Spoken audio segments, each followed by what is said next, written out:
ദൈവത്തിൻ്റെ അതിപരിശുദ്ധമായ നാമോറ്റുണ്ടാട്ടെ. ഇന്ന് പ്രഭാതത്തിൽ ദൈവജനവുമായി സംസാരിക്കുവാൻ പരിശുദ്ധാത്മാവിൻ്റെ ഉള്ളിൽ തന്ന ധ്യാന ചിന്ത പുറപ്പാട് പുസ്തകം 4-ാം അധ്യായം 12-ാമത്തെ വാക്യം. ഞാൻ നിന്റെ വായോട് കൂടെ ഇരുന്ന് നീ സംസാരിക്കേണ്ടത് നിനക്ക് ഉപദേശിച്ചു തരും എന്ന് അരുളിച്ചു. യഹോവയായ ദൈവം മോശയെ വിളിച്ച് അവൻ്റെ കയ്യിലേക്കൊരു ദൗത്യം കൈമാറുകയും, അത് പുറപ്പാട് പുസ്തകം 3-ാം അധ്യായത്തിലാണ് നമ്മൾ വായിക്കുന്നത്. അവന് കൊടുക്കുന്ന ദൗത്യം എന്തെന്നാൽ, ഇസ്രായേൽ ജനം കഴിഞ്ഞ 400 വർഷത്തോളം മിസ്രയീമിൻ്റെ അടിമത്തത്തിൽ കിടന്ന് ഫറവോൻ അവരെ ദണ്ഡിപ്പിച്ച് അവരെ കഷ്ടപ്പെടുത്തുന്ന കഷ്ടപ്പാടുകളിൽ അവർ നിലവിളിക്കുന്ന നിലവിളികൾ യഹോവയുടെ അടുക്കൽ എത്തുകയും ദൈവം രക്ഷിക്കുവാൻ വേണ്ടി, ഇസ്രായേലിനെ മിസ്രയീമിൽ രക്ഷിക്കുവാൻ വേണ്ടി ഇറങ്ങി വന്നിരിക്കുന്നുവെന്നും അതിനുവേണ്ടി തിരഞ്ഞെടുക്കപ്പെട്ട ഒരു വ്യക്തിയായി മോശയെ കണ്ടിരിക്കുന്നുവെന്നും അതുകൊണ്ട് നീ മിദ്യാനിൽ നിന്ന് മടങ്ങി ഫറവോന്റെ അടുക്കൽ ചെന്ന്, price the lord, hallelujah, Israel ജനത്തെ വിടുവിച്ചുകൊണ്ട് കനാൻ എന്ന വാഗ്ദത്ത ദേശത്തെ കൊണ്ടുപോകുവാൻ ഒരു വലിയ ദൗത്യം അവനെ ഏൽപ്പിക്കുമ്പോൾ, അവൻ ആ ദൗത്യം കേൾക്കുമ്പോൾ തന്നെ തനിക്ക് അതിന് കഴിവില്ല എന്നത് താൻ ദൈവത്തോട് പറയുന്ന അനേക വാക്കുകൾ ഇതിനകത്ത് നമ്മൾ കാണുവാനായിട്ട് കഴിയുന്നുണ്ട്. അതിനകത്ത് 3-ാം അധ്യായത്തിൽ തന്നെ 11-ാമത്തെ വാക്യത്തിൽ നമ്മൾ വായിക്കുന്നത്, മോശ ദൈവത്തോട് ഫറവോന്റെ അടുക്കൽ പോകുവാനും ഇസ്രായേൽ മക്കളെ മിസ്രയീമിൽ നിന്ന് പുറപ്പെടുവിക്കുവാനും ഞാൻ എന്തും മാത്രമുള്ളൂ എന്ന് പറഞ്ഞു. ആദ്യമായി പറയുന്നത് അതിന് ഞാൻ എന്തും മാത്രമുള്ളൂ. അപ്പോൾ ദൈവം അവനോട് പറയുന്ന ഒരു വാക്ക്, 12-ാമത്തെ വാക്യം, അതിന് യഹോവ, ഞാൻ നിന്നോട് കൂടെ ഇരിക്കും. അപ്പം നീ പോകുമ്പോൾ നിന്റെ കൂടെ ഞാൻ ഉണ്ടായിരിക്കും എന്ന് അവൻ ഉറപ്പ് കൊടുക്കുന്നു. ഈ ഉറപ്പ് ആദ്യത്തെ ഉറപ്പാണ്. ആ ഉറപ്പ് കൊടുത്തിട്ടും വീണ്ടും അവൻ സംശയങ്ങൾ ദൈവത്തിന്റെ മുമ്പാകെ നിരത്തുന്നുണ്ട്. 4-ാം അധ്യായത്തിലേക്ക് വരുമ്പോൾ പിന്നെയും അവൻ പറയുകയാണ്, 1-ാമത്തെ വാക്യം, അതിന് മോശ, അവർ എന്നെ വിശ്വസിക്കാതെയും എൻ്റെ വാക്കുകൾ കേൾക്കാതെയും യഹോവ നിനക്ക് പ്രത്യക്ഷനായിട്ടില്ല എന്ന് പറയും എന്നുത്തരം പറഞ്ഞു. അങ്ങനെ പറയുമ്പോൾ വീണ്ടും ദൈവം അവനോട് പറയുന്ന രണ്ടാമത്തെ അവൻ്റെ ധൈര്യപ്പെടുത്തലാണ്, നിന്റെ കയ്യിൽ എന്താണുള്ളത്? ഒരു വടി. ആ വടി നിലത്തിടുക എന്ന് പറഞ്ഞ് അവനത് നിലത്തിടുമ്പോൾ അതൊരു സർപ്പമായി തീരുകയും, ഹല്ലേലൂയ, വീണ്ടും ദൈവം അവനോട് പറയുന്നു, ആ വടിയെ നീ തിരിച്ച് എടുക്കുക എന്ന് പറയുമ്പോൾ അത് വടിയായി മാറുകയും, പ്രൈസ് ദി ലോർഡ്, നിന്റെ കൈ നീട്ടി, പ്രൈസ് ദി ലോർഡ്, കൈ ആ വിലാപ്പുറത്തേക്ക് ഇടുക എന്ന് പറയുമ്പോൾ അത് വിലാപ്പുറത്തേക്ക് ഇടുമ്പോൾ അത് കുഷ്ഠമായി മാറുകയും, വീണ്ടും വിലാപ്പുറത്തേക്ക് ഇടുമ്പോൾ അത് നല്ല ശുദ്ധവും നൈർമല്യമുള്ള നല്ല കൈയായി മാറുകയും ചെയ്യുന്ന ഈ 2 അടയാളങ്ങൾ അവന് കൊടുത്ത് അവനെ വീണ്ടും ഉറപ്പിക്കുന്നതായിട്ട് കാണുവാനായിട്ടിടയായി തീരുന്നുണ്ട്. ഇങ്ങനെ 2 ഉറപ്പ് അവന് കൊടുത്തിട്ടും, പ്രൈസ് ദി ലോർഡ്, ഹല്ലേലൂയ, അവൻ വീണ്ടും ഈ 2 അടയാളങ്ങളും ദൈവം അവന് കൊടുത്തിട്ട്, പ്രൈസ് ദി ലോർഡ്, വീണ്ടും അവൻ ദൈവത്തിന് മുമ്പാകെ ഉയർത്തുന്ന ആ സംശയമാണ് ധ്യാന ചിന്തയിലേക്ക് നമ്മൾ, പ്രൈസ് ദി ലോർഡ്, ഇന്ന് പകൽക്കാലം എടുക്കുവാനിടയായി തീർന്നത്. Praise the lord, hallelujah. ആരംഭമായിട്ട് അവൻ പറയുന്നത്, ഫറവോന്റെ അടുക്കൽ പോയി നിൽക്കാൻ എനിക്ക് കഴിയുകയില്ല, പ്രൈസ് ദി ലോർഡ്, അതിന് ഞാൻ എന്തുള്ളൂ എന്ന് പറയുമ്പോൾ ദൈവം അവനോട് പറയുന്നത്, ഞാൻ നിന്റെ കൂടെ ഇരിക്കും, പ്രൈസ് ദി ലോർഡ്. രണ്ടാമതായിട്ട് ഇസ്രായേൽ മക്കൾ, അതായത് തൻ്റെ സ്വന്തം ജനം, ദൈവം എനിക്ക് പ്രത്യക്ഷനായെന്ന് പറയുമ്പോൾ അവർ വിശ്വസിക്കില്ല എന്ന് പറയുമ്പോൾ 2 അടയാളം കൊടുത്ത്, ഹല്ലേലൂയ, അവനെ ധൈര്യപ്പെടുത്തുന്ന മേഖല നമ്മളവിടെ കാണുവാനിടയായിത്തീരുന്നു. സ്തോത്രം. ഈ 2 അടയാളം കൊടുത്തിട്ട് വീണ്ടും, പ്രൈസ് ദി ലോർഡ്, വീണ്ടും ദൈവം പറയുകയാണ്, ഈ 2 അടയാളം അവർ വിശ്വസിക്കാതെ ഇരുന്നാൽ, നിന്റെ വാക്ക് കേൾക്കാതെയും ഇരുന്നാൽ, ഈ നദിയിലെ വെള്ളം കോരി നിലത്തൊഴിക്കണം. നദിയിൽ നിന്ന് കോരിയ വെള്ളം ഉണങ്ങിയ നിലത്ത് രക്തമായി തീരും. Price the Lord. അങ്ങനെ സ്തോത്രം, ആദ്യത്തെ 2 അടയാളം വിശ്വസിച്ചില്ലെങ്കിൽ ഈ അടയാളവും ചെയ്യാവുന്നവർ ഏകദേശം 3 അടയാളമാണ് മോശയിൽ ഹല്ലേലൂയ സ്തോത്രം മോശയ്ക്ക് ദൈവം കൊടുത്ത് മോശയെ ഉറപ്പിക്കുന്നത്. ഈ 3 അടയാളങ്ങളും കെട്ടിയിട്ടും പ്രൈസ് ദി ലോർഡ് വീണ്ടും മോശ ദൈവത്തോട് പറയുന്ന വാക്കാണ്. മോശ യഹോവയോട്, കർത്താവേ, മുമ്പേ തന്നെയും നീ അടിയനോട് സംസാരിച്ച ശേഷവും ഞാൻ വാക് സാമർത്ഥ്യമുള്ളവനല്ല, ഞാൻ വിക്കനും തടിച്ച നാവുള്ളവനുമാകുന്നു എന്ന് പറഞ്ഞു. അതിന് യഹോവ അവനോട്, മനുഷ്യന് വായ് കൊടുത്തതാര്? അല്ല, ഊമനെയും ചെകിടനെയും കാഴ്ചയുള്ളവനെയും കുരുടനെയും ഉണ്ടാക്കിയതാര്? യഹോവയായ ഞാനല്ലയോ? ആകയാൽ നീ ചെല്ലുക. Price the lord, hallelujah. എന്നിട്ട് ദൈവം പറയുകയാണ്, സ്തോത്രം, ഞാൻ നിന്റെ വായോട് കൂടെ ഇരുന്ന് നീ സംസാരിക്കേണ്ടത് നിനക്ക് ഉപദേശിച്ചു തരും എന്ന് അരുളി ചെയ്തു. Price the Lord. ഇന്ന് പകൽക്കാലം എൻ്റെ ധ്യാന ചിന്തയിൽ ഞാൻ പറവാൻ ആഗ്രഹിക്കുന്ന ഒരു വാക്യതാണ്, സ്തോത്രം. മോശ ഇസ്രായേൽ ജനത്തെ വിടിയിക്കുവാൻ വേണ്ടി ദൈവം കണ്ട് അവനെ തിരഞ്ഞെടുത്ത് പ്രൈസ് അയക്കുമ്പോൾ, മോശ ഫറവോന്റെ മുമ്പിൽ നിൽക്കുവാൻ ഞാൻ ആരെ എന്ന് പറഞ്ഞ് തന്നെ തന്നെ വിട്ടുകൊടുക്കുവാൻ മടിക്കുമ്പോൾ, പ്രൈസ് ദി ലോർഡ്, ദൈവം അവനെ ഉറപ്പിക്കുന്ന മേഖല നമ്മൾ കാണുവാണ്ടയായി തീർന്നു. ഞാൻ നിന്റെ കൂടെ ഇരിക്കും. ഇസ്രായേൽ മക്കൾ വിശ്വസിച്ചില്ലെങ്കിൽ 3 അടയാളങ്ങൾ കൊടുത്തു. ഈ അടയാളങ്ങൾ ചെയ്യുവാൻ വേണ്ടി പറഞ്ഞു.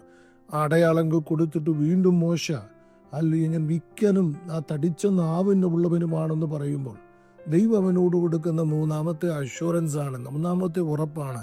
നിന്റെ വായോട് കൂടെ ഇരുന്ന് ഞാൻ, സ്തോത്രം, ഹല്ലേലൂയ, ഇരുന്ന് നീ സംസാരിക്കേണ്ടത് നിനക്ക് ഉപദേശിച്ചു തരുമെന്നുള്ള വാക്ക്. ഇന്ന് പകൽക്കാലം ദൈവജനമേ, സ്തോത്രം, ദൈവത്തിന്റെ മുമ്പാകെ തന്നെ തന്നെ സമർപ്പിക്കുന്ന, തന്നെ തന്നെ ഏൽപ്പിച്ചു കൊടുക്കുന്ന വ്യക്തികളെ കൊണ്ട് ദൈവം വൻ കാര്യങ്ങളെ ചെയ്യിപ്പിക്കുന്നു എന്നതുമാണ് ഈ പകൽക്കാലം എനിക്ക് നിങ്ങളോട് പറവാൻ ആഗ്രഹിക്കുന്നത്. Price the Lord. അല്ല, ദൈവത്തിന്റെ മുമ്പാകെ ഹല്ലേലൂയ സ്തോത്രം നാം എന്തിനെ വിട്ടുകൊടുക്കുന്നു? ഹല്ലേലൂയ. ആ വിട്ടുകൊടുക്കുന്നു എങ്കിൽ ദൈവത്തിന് അതിനെ കൊണ്ട് വൻ കാര്യങ്ങളെ ചെയ്യിക്കുവാനായിട്ട് കഴിയും. മോശ ഹല്ലേലൂയ സ്തോത്രം തൻ്റെ നാവ് വിട്ടുകൊടുത്തു, തൻ്റെ ജീവിതം വിട്ടുകൊടുത്തു. നമുക്കറിയാം, പിന്നീട് ഒരിക്കൽ പോലും മോശ പ്രൈസ് ദി ലോർഡ് വാക് സാമർത്ഥ്യം ഇല്ലാത്തവനായി ആ ജനത്തിന് മുമ്പിൽ നിൽക്കുന്നതായിട്ട് നമ്മൾ കാണുന്നതേ ഇല്ല ഒരിടത്തു പോലും. കാരണം അതിശക്തനായ ഒരു പ്രവാചകനായി, പ്രൈസ് ദി ലോർഡ്, ഹല്ലേലൂയ, 25 ലക്ഷം ജനത്തെ നയിക്കുന്ന ഹല്ലേലൂയ സ്തോത്രം ഒരു വലിയ നേതാവായൊക്കെയാണ് നമ്മൾ മോശയെ കാണുന്നത്. ഫറവോന്റെ മുമ്പിൽ നിൽക്കുമ്പോഴും ഒന്നും ഹല്ലേലൂയ സ്തോത്രം മോശയുടെ ആ തടിച്ച നാവിന്റെ, പ്രൈസ് ദി ലോർഡ്, ഹല്ലേലൂയ, ഒരു പ്രയാസവും എങ്ങും കാണുന്നില്ല. ഹല്ലേലൂയ. അതുകൊണ്ട് ഇന്ന് പകൽക്കാലം നാം അറിയേണ്ട ഒരു മേഖല, നാം വിട്ടുകൊടുക്കുവാൻ തയ്യാറാണെങ്കിൽ ഹല്ലേലൂയ സ്തോത്രം ദൈവത്തോടെ വൻ അത്ഭുതങ്ങൾ ചെയ്യുവാനിടയായിത്തീരും. സ്തോത്രം. അങ്ങനെ നമ്മൾ ചിന്തിച്ചാൽ വേദപുസ്തകത്തിൽ കുറേ കാര്യങ്ങൾ എനിക്ക് പറവാനിടയായിത്തീരുന്നുണ്ട്.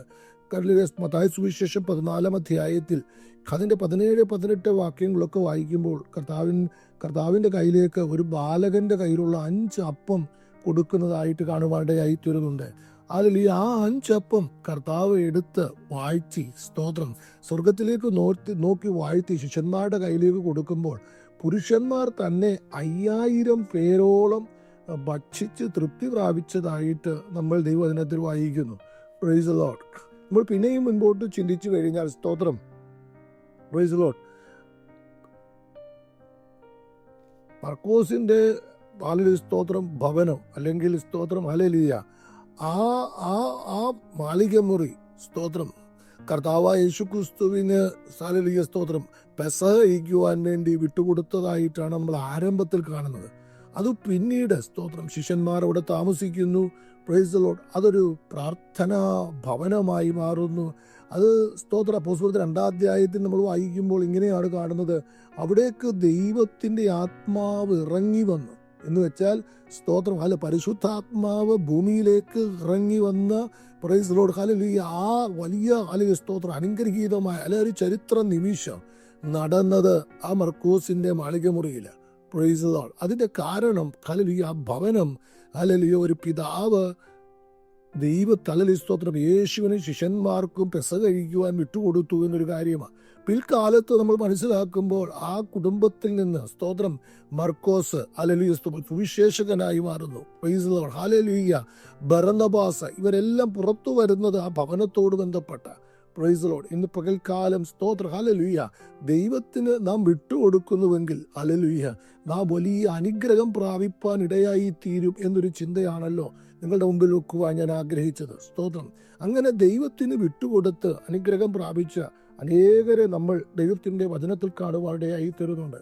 നമുക്കറിയാം, പത്രോസിൻ്റെ മനസ്സാന്തരത്തിന് മുമ്പായിട്ട് പ്രൈസ് ലോർഡ് ഹല്ലേലൂയ പത്രോസ് ലൂക്കോസിന്റെ സുവിശേഷം 5-ാം അധ്യായത്തിലാണല്ലോ, പിന്നെ 3-ാമത്തെ വാക്യം ആ ഭാഗങ്ങളിലൊക്കെ നമ്മൾ കാണുന്നത് എങ്ങനെയാണ്? പത്രോസ് ഹല്ലേലൂയ ആ ഗനസരത്ത് തടാകത്തിന്റെ കരയിൽ തൻ്റെ ശൂന്യമായ പടവും ഹല്ലേലൂയ വലയും ഒക്കെ കഴുകിക്കൊണ്ട് നിൽക്കുമ്പോൾ പ്രൈസ് ലോർഡ് ഒരു രാത്രി മുഴുവൻ അധ്വാനിച്ചിട്ട് തനിക്കൊന്നും കിട്ടിയില്ല. എന്നാൽ നമുക്കറിയാം പ്രൈസ് ലോർഡ് ആ പടകാണ് കർത്താവായ യേശു ക്രിസ്തു ഹല്ലേലൂയ ജനത്തെ ഉപദേശിക്കുവാൻ വേണ്ടി ഒരു അല്പസമയത്തേക്ക് ആ പടകൊന്ന് ഉപയോഗിച്ചു. അതിനുശേഷം ആ പടക് താൻ യേശുവിന് കയറുവാനും യേശുവിന് ശുശ്രൂഷിക്കുവാനും ഒന്ന് വിട്ടുകൊടുത്ത നിമിത്തമായി പത്രോസിനോട് യേശു പറയുന്നുണ്ട്, ആഴത്തിലേക്ക് നീക്കി വലയിറക്കുവാൻ പറയുന്നവന് ആഴത്തിലേക്ക് നീക്കി ഹല്ലേലൂയ സ്തോത്രം. യേശുവിൻ്റെ വാക്കിന് വലയിറക്കുമ്പോൾ വലിയൊരു പെരുത്ത മീൻകൂട്ടം കെട്ടുകയും പ്രൈസ് ആ വള്ളം നിറച്ച് മീൻ്റെ പെരുത്ത മീൻകൂട്ടം കാണുവാനിടയായി തീർന്നത് പ്രൈസ് ലോർഡ് തൻ്റെ പടക് യേശുവിന് വിട്ടുകൊടുത്തത്. അതുകൊണ്ട് ഇന്ന് പകൽക്കാലം ഈ ധ്യാന ചിന്തയിൽ ഞാൻ പറഞ്ഞു നിർത്തേണ്ട ദൈവമക്കളെ, നാം ദൈവത്തിന് വേണ്ടി വിട്ടുകൊടുക്കുന്നുവെങ്കിൽ, നാം ദൈവത്തിന് വേണ്ടി എന്തെങ്കിലും വിട്ടുകൊടുക്കുന്നുവെങ്കിൽ പ്രൈസ് ലോർഡ് ഹല്ലേലൂയ അത് വലിയ അനുഗ്രഹത്തോടെ മടക്കി തരുന്ന ഒരു ദൈവമാണ്. Praise Lord. നിങ്ങൾ നോക്കണം, സ്തോത്രം. ആ മോശ തൻ്റെ ജീവിതം ദൈവത്തിന് വിട്ടുകൊടുത്തു. Praise Lord. അവൻ തടിച്ച നാവുള്ളവനായിരുന്നു. അവൻ ദൈവത്തിൻ്റെ അടുക്കൽ പല കാര്യങ്ങൾ പറയുന്നുണ്ട്, ഞാൻ അത് പോകാൻ എന്നെ നിയോഗിക്കരുതേ എന്ന്. പക്ഷേങ്കിൽ താൻ നിയോഗിക്കപ്പെടുമ്പോൾ അതിശക്തമായ രീതിയിൽ ദൈവം അവനെ ഉപയോഗിക്കുന്നതായിട്ട് കാണുവാനിടയായി തീരുന്നുണ്ട്. Praise lord hallelujah. പത്രോസ് തൻ്റെ വള്ളം വിട്ടുകൊടുത്തു എന്നുള്ളതാണ് അതിൽ നിറച്ച് മീൻ കാണുവാനിടയായി തീർന്നത്. ഹല്ലേലൂയ സ്തോത്രം. മർക്കോസിന്റെ മാളികമുറി സ്തോത്രം ഹല്ലേലൂയ ഒരു പിതാവ് യെരൂശലേമിലെ ആ സ്തോത്രം വീട് ഒരു പിതാവ് യേശുവിന് വിട്ടുകൊടുത്തു എന്നുള്ളത് കൊണ്ടാണ് ഹല്ലേലൂയ പരിശുദ്ധാത്മ ഇറങ്ങി വരുവാനും മർക്കോസ്, ബർന്നബാസ് തുടങ്ങിയ സുവിശേഷകർ ഹല്ലേലൂയ സ്തോത്രം ജനിക്കുവാനൊക്കെ ഇടയായി തീർന്നത് ആ ഭവനം വിട്ടുകൊടുത്തു എന്നൊരു കാരണമാണ്. Praise the Lord. Hallelujah. Hallelujah. Hallelujah. അതുകൊണ്ട് ഇന്ന് പകൽക്കാലം നമുക്ക് ദൈവത്തിന് ഹല്ലേലൂയ സ്തോത്രം വിട്ടുകൊടുക്കുമ്പോൾ ഹല്ലേലൂയ നമ്മൾ ഹല്ലേലൂയ സ്തോത്രം ദൈവം നമ്മുടെ കയ്യിലുള്ളത് ദൈവത്തിൻ്റെ കയ്യിലേക്ക് കൊടുക്കുമ്പോൾ സ്തോത്രം ദൈവം അതിനെ അനുഗ്രഹിച്ച് ഹല്ലേലൂയ സ്തോത്രം ഹല്ലേലൂയ വലിയ അനുഗ്രഹം നമുക്ക് മടക്കി കിട്ടുന്ന ഒരനുഭവം ദൈവം നമുക്ക് തരുവാനിടയായി തീരും. അതുകൊണ്ട് ഇന്ന് ഈ പ്രഭാതത്തിൽ ദൈവജനമേ ഹല്ലേലൂയ ദൈവത്തിന് വിട്ടുകൊടുക്കുന്നവരായി തീരാം. ഹല്ലേലൂയ ഹല്ലേലൂയ ദൈവത്തിന് വിട്ടുകൊടുത്ത് സ്തോത്രം ഹല്ലേലൂയ അനുഗ്രഹം പ്രാപിക്കുന്ന ഒരു കൂട്ടരായി മാറുവാൻ ഈ വചനചിന്തകൾ കർത്താവ് ഹല്ലേലൂയ സ്തോത്രം ജനത്തിന് ഇടയാക്കട്ടെ എന്ന് പറഞ്ഞ് സ്തോത്രം ഞാൻ ജനത്തിനു വേണ്ടി പ്രാർത്ഥിക്കുന്നു. പരിശുദ്ധനായ ദൈവമേ, നിത്യനായ കർത്താവേ, മോശ തന്നെ ഹല്ലേലൂയ അങ്ങയുടെ ദൗത്യത്തിനു വേണ്ടി വിട്ടുകൊടുത്തു എന്നുള്ളത് ഇസ്രായേലിന്റെ വീണ്ടെടുപ്പിനും വിടുതലിനും കാരണമായി തീർന്നു. മോശെ ഹല്ലേലൂയ സ്തോത്രം ഇന്നും ജനമോർക്കുവാൻ തക്കവണ്ണം കർത്താവേ ഹല്ലേലൂയ തൻ്റെ സമർപ്പണം ഒരു കാരണമായി തീർന്നു. സ്വർഗത്തിലെ ദൈവമേ, കല്ലുകൾ വീണ്ടും ഹല്ലേലൂയ സ്തോത്രം വായിച്ചല്ലോ കർത്താവേ. 5 അപ്പം ഒരു പൈതൽ ദൈവത്തിൻ്റെ അങ്ങയുടെ കയ്യിലേക്ക് തന്നപ്പോൾ അത് വർദ്ധിപ്പിച്ച് 5000 പേർക്ക് പ്രയോജനമുള്ള വിഷപ്പടക്കിയ മേഖലയായത് മാറിയല്ലോ. സ്വർഗത്തിലെ ദൈവം ആ മേഖലയിൽ കർത്താവെ ആ അപ്പത്തെ അനുഗ്രഹിക്കുന്നത് കാണുവാനിടയായിത്തുന്നു. സ്വർഗത്തിലെ ദൈവമേ ഹല്ലേലൂയ ഹല്ലേലൂയ മർക്കോസിന്റെ മാളികമുറി കർത്താവേ ഹല്ലേലൂയ ഒരു പിതാവ് വിട്ടുകൊടുത്തത് കൊണ്ട് സ്തോത്രം ഹല്ലേലൂയ അത് പരിശുദ്ധാത്മാവ് ഇറങ്ങി വന്ന ഒരു ചരിത്ര നിമിഷവും മാത്രമല്ല മർക്കോസും അതേ കർത്താവ് ബർന്നബാസും ഒക്കെ സുവിശേഷകരായി മാറിയ ഒരു അനുഗ്രഹീയ ഭവനം ഹല്ലേലൂയ ഉളവാകുവാൻ സ്തോത്രം ആ ഭവനം വിട്ടുകൊടുത്ത നിമിത്തമായി കാരണമായി തീർന്നു കേൾക്കുവാനിടയായി തീർന്നു. ഹല്ലേലൂയ ഹല്ലേലൂയ പത്രോസിന്റെ ശൂന്യമായ പടക് വിട്ടു തന്നത് കർത്താവെ നിറവിന്റെ പടകായി മാറുവാനിടയായി തീർന്നു നിങ്ങൾ കേൾക്കുവാനിടയായി തീർന്നു. ഇന്ന് പകൽക്കാലം ഈ വചനം കർത്താവെ കേൾക്കുന്ന അവിടുത്തെ ജനത്തിന്മേൽ കർത്താവെ ഹല്ലേലൂയ അങ്ങയ്ക്ക് വിട്ടുതന്ന് ഹല്ലേലൂയ ചില നന്മകൾ പ്രാപിക്കുന്ന ഹല്ലേലൂയ അനുഭവങ്ങൾ കൊടുക്കണമേ എന്ന് പ്രാർത്ഥിക്കുന്ന കർത്താവെ ശൂന്യമായ പടക് നിറയ്ക്കുന്ന 5 അപ്പം 5000 പുരുഷന്മാർക്ക് തികവുള്ള ആഹാരമായി മാറുന്ന price the lord hallelujah hallelujah ഭവനം വിട്ടുകൊടുത്ത് തലമുറ ഹല്ലേലൂയ ദൈവത്തിന് പ്രയോജനമുള്ളതായി മാറുന്ന സ്തോത്രം ജീവിതം വിട്ടുകൊടുത്ത് സ്തോത്രം ഹല്ലേലൂയ ഹല്ലേലൂയ സ്തോത്രം ഫറവോന്റെ അടുക്കൽ നിന്ന് ഒരു കൂട്ടം ജനത്തെ വീണ്ടെടുക്കുന്ന, വിടുവിക്കുന്ന ഹാലലുയ സ്തോത്ര വ്യക്തിയായി മാറുന്നു. ഹാലലുയ അനുഗ്രഹീത നിമിഷങ്ങൾ ഞങ്ങളുടെ ജീവിതത്തിലും ഉണ്ടാകുവാൻ അതേ കർത്താവ് വിട്ടുകൊടുത്ത് സ്തോത്രം ഹാലലുയ അനുഗ്രഹം പ്രാപിക്കുന്ന ഒരു കൂട്ടം ജനത്തിൻ്റെ ഒരു ഭാഗമായി ഞങ്ങൾ നിൽക്കുവാൻ ഈ വചനം കർത്താവെ ജനത്തിന് അനുഗ്രഹമായി തീരണമേ എന്ന് പ്രാർത്ഥിക്കുന്നു. കർത്താവിനെ ചെയ്യുന്നതുകൊണ്ട് സ്തോത്രം. മഹത്വം അങ്ങേക്ക് യേശുവിൻ്റെ നാമത്തിൽ തന്നെ. ആമേൻ.